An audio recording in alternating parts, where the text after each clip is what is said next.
I just watched the Gran Turismo movie. Twice, in fact. I watched it once with a friend in the German dub and then once again just yesterday in English. And I just kind of wanted to make a video talking about the movie, what I thought about it, because I figured I'm probably gonna get questions every day if I don't make like a full video as a sort of review on the movie. So, what did I think of the movie? I thought it was fine. Now, I know that's not a super exciting opinion. I can imagine some of you wanted me to praise the movie to high heavens or just completely hate on it. But the reality of the situation is the movie is just fine. It's just a fun movie that doesn't try to be like anything like super insane or mega interesting. It's just a fun movie to follow with some fun racing scenes, and that's kinda about it, really. On social media and Discord, I saw a lot of different opinions on the movie. Like, there were people that absolutely hated the movie and couldn't stand it at all. But then there were also people that really loved it and called it one of their favorite movies of all time. And for me, I'm just kind of in the middle. Like, I thought it was fun, but that's kind of about it. Like, there was a lot of stuff in this movie that I just kind of didn't like and I thought was kind of like whatever. But I think when the movie was at its best, it was really fun and it was really good. So let me just get into some more specifics here. Now, before I move on, don't worry, I'll keep this entire video spoiler free. So if you still want to watch the movie afterwards, which, by the way, I do recommend, feel free to watch the video. There's not going to be any spoilers. Alright, I think I'm just gonna start with what I liked about the movie. I'm just gonna talk about this like completely unscripted. And I think the movie really was at its best during the racing scenes. So there are obviously several, scenes, acts in this movie where, there's some racing going on. And I honestly thought that's where the movie was at its best, right? When the action was there and, stuff was happening. That was easily the most enjoyable part of the movie. And that became especially obvious when I rewatched the movie. Because I just wanted to see the next race, right? Like, I was sitting in the cinema just waiting, like, when does the next race begin, because on the first watch, you don't really, like, mind too much, you just, happy following whatever is going on. But especially on a rewatch, I realized, like, man, I really don't care that much about, like, the story or, the surroundings. I just want to see the next race. And yeah, it's because that's where the movie is at its best. And I think in large part, that's thanks to the sound design. The sound design absolutely carried the movie, in my opinion. Usually I'm not like a big car engine sounds aficionado, far from it actually. I usually don't really care. But that's where they really hooked me, and it was hard not to like smile a little bit when the engines kicked in and, there's like a lot of bass. And that's also why I recommend, like, if you want to watch the movie, you're probably better off watching it in a cinema, because I don't think that the same kind of, sound design comes across when you just watch it on a TV or whatever. So definitely, if you are interested in the movie, watch it while it's still in the cinema. I think, like, in terms of sound design, it's a great experience, and I couldn't help but smile all the time when there was racing going on, even if it was like really dramatic, because it just sounded that great. But the sound design also extends further to the score and the soundtrack. I thought the score is kind of like the orchestrated soundtrack that was made for the movie. But then also like the licensed songs that were in there every now and then. I thought it was just a really pleasant movie for the ears. I just loved listening to the movie. And I think that's really what carried a lot of the racing scenes. Like, the racing scenes themselves, they were okay, like the way they were shot.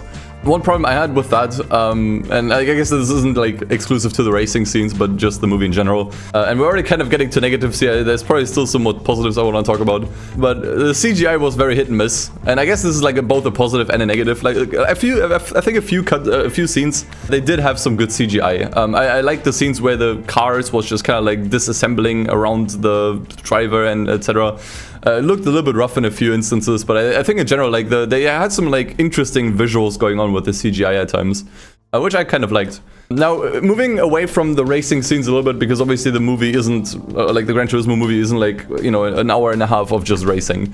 So there's like a lot of fluff in between, and that fluff is not always interesting. It's, once again, just fairly hit and miss. It's not all bad, but there were a few things that just kind of bugged me. However, one thing that I did like was the mechanic and the engineer, basically Jack, who is played by David Harbour, who you may have seen before in Stranger Things. He's easily the best and most interesting character, and it's not just down to his acting. Although in large part it is down to his acting.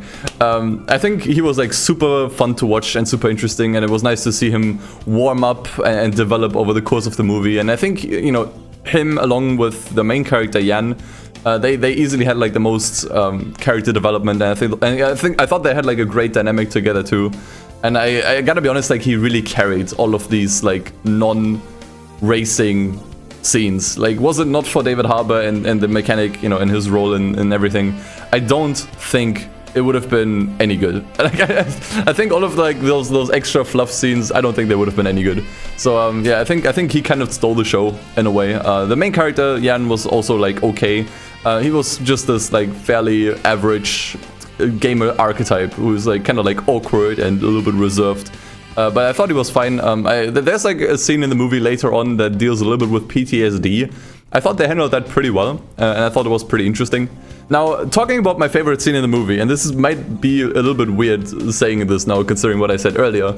My favorite scene in the movie wasn't actually part of the races. Although I just said, like, you know, the movie's at its best during its racing scenes. Having said that, I think the best scene in the movie wasn't actually from a race. I'm trying to think how I can talk about this without spoiling the movie. Let's just say there's something happening near the end of the movie, or like before the final race starts, where everyone is just kind of like down a little bit. And it's that scene where they basically go back to the Nürburgring to drive. Some of you who have seen the movie probably know what I'm talking about. If you haven't, you probably don't know what I'm talking about, in which case, great. That means I haven't spoiled you. But I think that scene where they basically go back to the Nürburgring and have this like slow drive across the Nordschleife, I think that was easily the strongest scene in the movie. Not just because of the context in which this like scene happens, but also I think it felt like it stood out in a good way, in my opinion, because most of the driving scenes in this movie are like really loud, right? Like super loud and super visceral. Even the first, I'll talk about this. Actually, I'll talk about this later. But this scene, like this scene that I thought was my favorite, was the exact opposite. It was like very, very quiet, very somber, very slow, and I quite enjoyed that. It almost made me want to see more of that stuff. But I feel like at the same time, it probably would have taken away a little bit of the impact that this particular scene had. But that one was actually great. That one was a great scene, and I think that scene, or generally like that entire part of the movie, is probably what's gonna stick with me the most, and it's probably gonna be what I will remember the most from the movie. Despite that, I think the racing scenes were fine. Funnily enough, the first car action scene in the movie, I guess, wasn't even like racing particularly. It was a cop chase, which I found pretty interesting, and it made me go like, huh, now I want to see another Need for Speed movie that focuses more on like tuning underground, you know, culture. Because we had a Need for Speed movie before, which, by the way, I have not seen yet, unfortunately. Maybe I will eventually. But it made me want to get another Need for Speed movie that's more about like underground, because the original Need for Speed movie was kind of like a little bit like The Run, I think. But yeah, that was pretty interesting, and it caught me by surprise. I don't think it added really much to the movie. It was really to just kind of like throw something interesting in while, you know, because the movie needed a lot of time to build stuff up. But yeah, that was pretty interesting, and I kind of liked it too. But yeah, that's for positives. If we're talking about things that I did not really like, or was just kind of whatever, like kind of neutral on, I guess what really surprised me is how little the movie actually had to do with Gran Turismo. Like, I think only like the first 30 minutes are really about Gran Turismo and the GT Academy, and everything from that point on is just generic racing, if you will. Like, it doesn't really have anything to do with Gran Turismo at that point anymore. Which I guess kind of makes sense, because you know, when they announced that they were making a Gran Turismo movie, I was already kind of scratching my head and thinking, what are they doing? Like, what do you want to do with this, right? Like, Gran Turismo is based on the real world in, you know, in most, like in large parts. Yeah, it doesn't really have that much to do with Gran Turismo, and you know, obviously, as you can probably imagine, it doesn't really acknowledge the past of Gran Turismo either. I think the only callback to earlier Gran Turismos was literally just one shot in the opening scene of like all the game cases stacked on each other. But other than that, the movie is mainly about modern Gran Turismo. So it's mainly about Gran Turismo 7. That's kind of what's taken central stage, and everything that was before is not really brought up at all, which I felt was like a bit of a missed opportunity. I think it would have been cool to see Jan, the main character, just kind of playing the older Gran Turismos over the years and just kind of like growing up with them. I think that could have been a nice callback, but yeah, it's not really about that at all. And one thing that I also noticed, it's only about like race cars, which I suppose kind of makes sense in the context of, you know, this being like a true story of like a GT Academy winner going racing driver.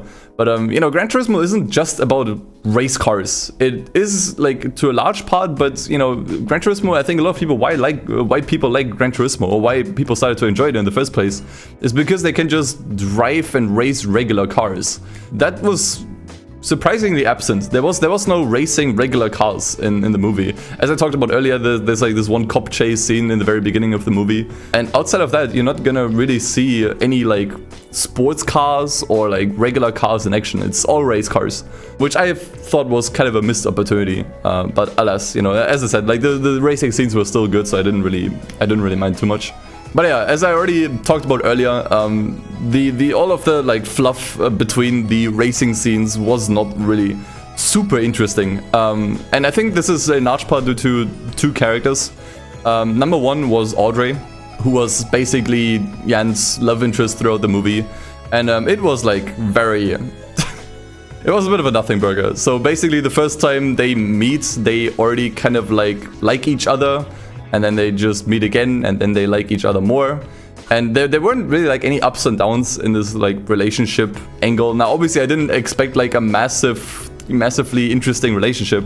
However, I will say that one of my personal favorite movies, Baby Driver, which is also mainly focused on like action scenes and, you know, car stuff, had a much more compelling romance that had its ups and downs, you know, and had a more natural and, you know, a more natural feeling build-up. I think they really could have just cut this out from the Gran Turismo movie. I don't think the romance added anything of interest. It didn't really make me sympathize with the main character more. It was just kind of there. And most people would probably forget about the entire thing. Now, another character that I thought was like not really handled that well was the main antagonist, who... I'm not even sure if I can call him a main antagonist. The funny thing is, I actually don't even remember his name. And I've watched the movie twice. So that goes to show how kind of like forgettable the main antagonist is. It's basically the guy that's driving the golden Lamborghini for like the majority of the movie and is a bit of a douchebag. And that's literally his only character trait. He is extremely one-dimensional. He's just this like rich douchebag or a stereotype. And he adds... just kind of nothing to the movie. There's no interesting dynamics going on between him and the main character, and he's just kind of a dick for the sake of being a dick, which at times was very, very frustrating, because there are scenes in the movie where he does some very dirty driving and stuff that should easily be penalized. However, he does not get penalized. In fact, it is Jan who needs to take the blame for his bad driving, which kind of like took me out of the experience a couple times. Because it's like, okay, well, Jan just got shoved off by this guy and lost the race because of it. But people still blame Jan for this. Like, it makes no sense. And it was like kind of frustrating at times. And yeah, he was, once again, just super forgettable, super one-note character.